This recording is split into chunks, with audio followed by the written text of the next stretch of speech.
তো hi friends, welcome back to my channel. আপনারা প্রত্যেকে কেমন আছেন? আশা করছি আপনারা প্রত্যেকে খুবই ভালো আছেন। আজকে চলে এসেছি আরও একটা কেকের ভিডিও নিয়ে। এটা একটা অ্যানিভার্সারি কেক। তো এটা পুরোপুরি কাস্টমাইজ ছিল। কাস্টমার নিজেই আমাকে পছন্দ করে দিয়েছিলেন এই ডিজাইনটা এবং বলেছিলেন অ্যাজ ইট ইজ বানানোর জন্য। তো আমি কেকটা বানানো শুরু করে দিয়েছি। ওপরে দেখতে পাচ্ছেন দুটো লাভ করা আছে এবং এছাড়াও এই কেকটার পুরো ফুল বডিতেই ছোট ছোট ছোট ছোট লাভ রয়েছে। তো ওই লাভটা আমি করে নিচ্ছি ওই রেড ক্রিমের সাহায্যেই।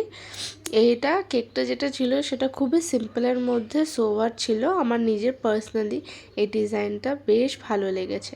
আপনাদের যদি ভালো লেগে থাকে আপনারা অবশ্যই আমাকে কমেন্ট করে জানাবেন এবং আপনারাও অর্ডার করে নিতে পারেন আপনাদের স্পেশাল ডেতে আমাদের কাছ থেকে পুরোপুরি ভেজ কেক, যেটা আমাদের বেশিরভাগ সময় অনেক মন্দিরেও কেক আমরা সাপ্লাই করে থাকি বা অর্ডারের এরকম কেক থাকে, যেহেতু আমরা সম্পূর্ণ ভেজ কেক করি সেই জন্য। তো আপনারা নিশ্চয়ই একবার ট্রাই করে দেখতে পারেন। আশা করছি আপনাদের প্রত্যেকেরই খুব ভালো লাগবে। তো এটা হচ্ছে সেই কেকটির ফাইনাল লুক। এর ফটো অ্যাটাচ করে দিলাম। আপনাদের এই ভিডিওটি ভালো লেগে থাকলে অবশ্যই একটা লাইক এবং কমেন্ট করে দেবেন।